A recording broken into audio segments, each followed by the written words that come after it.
Kita seringkali merayakan Natal dengan berbagai kemewahan, penuh dengan keramaian dan berbagai simbol kemewahan. Namun ketika kita kembali kepada kisah pada malam ketika Yesus lahir dalam Alkitab, maka kita tidak melihat kemewahan. Justru yang kita lihat adalah kesederhanaan yang sangat mendalam. Kelahiran Yesus membawa kesederhanaan. Allah yang Maha Tinggi memilih ruang-ruang kecil, memilih orang-orang yang sederhana dan tempat-tempat yang tidak terpandang untuk menghadirkan karya keselamatan yang terbesar bagi dunia. 7 kesederhanaan Natal akan menyingkapkan karakter Allah yang merendahkan diri, serta menunjukkan bahwa terang Allah justru bersinar dari tempat-tempat yang rendah. Pertama, Yusuf dan Maria adalah pasangan sederhana dari desa Nazaret. Allah pilih menjadi orang tua Yesus. Allah tidak memilih keluarga bangsawan, imam besar, atau tokoh berpengaruh untuk menjadi orang tua Yesus. Ia memilih Yusuf dan Maria, pasangan muda dari Nazaret, sebuah desa kecil yang bahkan direndahkan. Kesederhanaan Yusuf dan Maria itu terlihat dari status sosial yang rendah. Mereka yang bukan bangsawan, pekerjaan Yusuf sebagai tukang kayu, dan kehidupan ekonomi yang biasa-biasa saja. Tetapi Allah mempercayakan tanggung jawab terbesar dalam sejarah manusia kepada mereka, yakni menjadi orang tua Sang Mesias. Pemilihan ini meneguhkan bahwa Allah tidak melihat rupa, status, atau kekuatan manusia, namun Dia melihat hati yang bersedia taat. Kesederhanaan Yusuf dan Maria justru menjadi wadah bagi karya ilahi. Kedua, keledai adalah hewan pengangkut yang sederhana, menjadi kendaraan yang dipakai oleh Yusuf dan Maria, bukan kuda atau kereta. Dalam budaya Timur Tengah, kuda identik dengan kekuasaan, militer, dan kemuliaan. Tetapi perjalanan Maria dan Yusuf menuju Bethlehem berlangsung dengan seekor keledai, simbol kerendahan, kesabaran, dan ketidakmewahan. Keledai bukan tanda kejayaan, melainkan tanda kesederhanaan hidup, ketersediaan untuk memikul beban, dan kedamaian, bukan peperangan. Perjalanan menuju kelahiran Yesus ditandai oleh kesederhanaan dan kerendahan, bukan kemegahan. Allah memulai cerita keselamatannya dari langkah-langkah kecil dan tanpa sorotan. Ketiga, Bethlehem adalah kota kecil yang tidak terpandang. Yesus tidak lahir di Yerusalem. Yesus lahir di kota kecil, bukan pusat pemerintahan, bukan pusat religius bangsa Israel.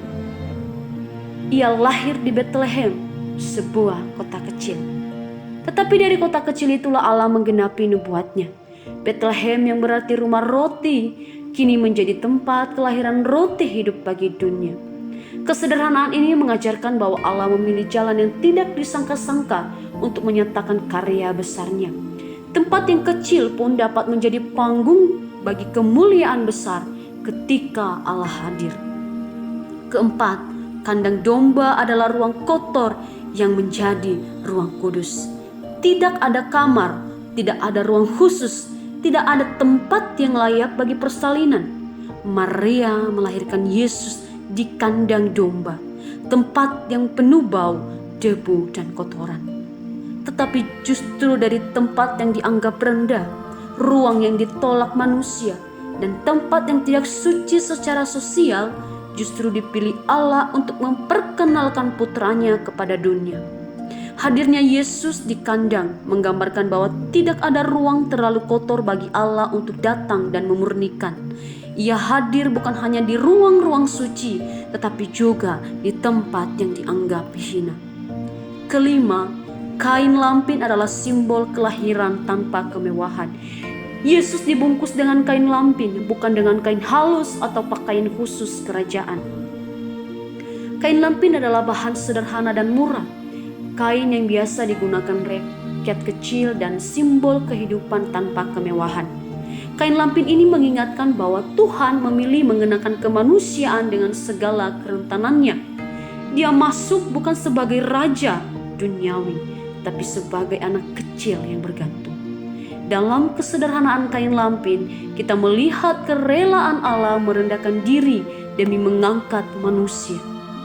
Keenam, palungan, tempat makan hewan menjadi buayan Sang Mesias. Palungan adalah tempat yang tak terpikirkan bagi seorang bayi, apalagi bagi raja segala raja.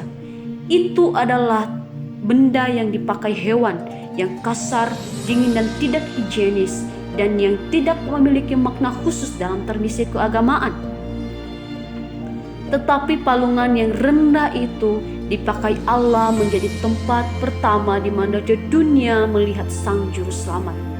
Palungan menjadi simbol bahwa Allah hadir bukan untuk mengambil tempat terhormat, tetapi untuk menduduki tempat yang ditinggalkan manusia. Itulah pesan Natal, yakni bahwa Allah hadir dalam kerendahan untuk menyentuh manusia dari titik paling dasar. Dan ketujuh, gembala menjadi orang pertama yang menerima kabar besar tentang Juru Selamat. Gembala pada zaman itu sering dianggap sebagai orang yang kelas sosial bawah, tidak dianggap penting, bahkan dianggap tidak tahir, karena pekerjaan mereka membuat mereka jauh dari pusat ibadah. Tetapi justru kepada merekalah malaikat berkata, "Aku memberitakan kepadamu kesukaan besar untuk seluruh bangsa." Ini adalah ironi ilahi, di mana bukan raja, bukan imam, bukan ahli Taurat, atau orang-orang yang terpandang yang Allah pilih menjadi orang pertama yang mendengar kabar ini, tetapi orang-orang kecil yang pertama-tama mendengar Injil Natal. Allah memulai kabar keselamatan dari pinggiran, bukan dari pusat kekuasaan. Ketujuh kesederhanaan ini menunjukkan pola konsisten Allah. Kemuliaannya justru bersinar dari kerendahan. Natal bukanlah tentang keagungan duniawi, tetapi tentang Allah yang merendahkan diri untuk meninggikan manusia. Kesederhanaan Natal bukan kelemahan, tetapi kekuatan ilahi yang membalikkan cara pandang dunia. Melalui pasangan sederhana, perjalanan dengan keledai, kotak kecil, kandang kotor, kain lampin, palungan hewan, dan gembala yang hina menjadi simbol kerendahan. Allah menyatakan bahwa kasih-Nya dekat dan dapat dijangkau siapa saja. Natal adalah undangan bagi setiap manusia untuk melihat kemuliaan Allah dalam hal-hal yang sederhana yang mungkin sering diabaikan. Kesederhanaan Natal mengundang kita untuk menata ulang nilai hidup. Natal bukan sekedar perayaan luar, tetapi transformasi batin, belajar merendahkan hati, siap dipakai dan peka terhadap karya Allah dalam hal-hal yang kecil. Ketika kita hidup dalam kesederhanaan, seperti layaknya Natal pertama, kita pun menjadi Allah Tuhan yang menghadirkan damai, sukacita, dan kasih di dunia. Selamat Hari Natal untuk kita semua. Tuhan Yesus memberkati.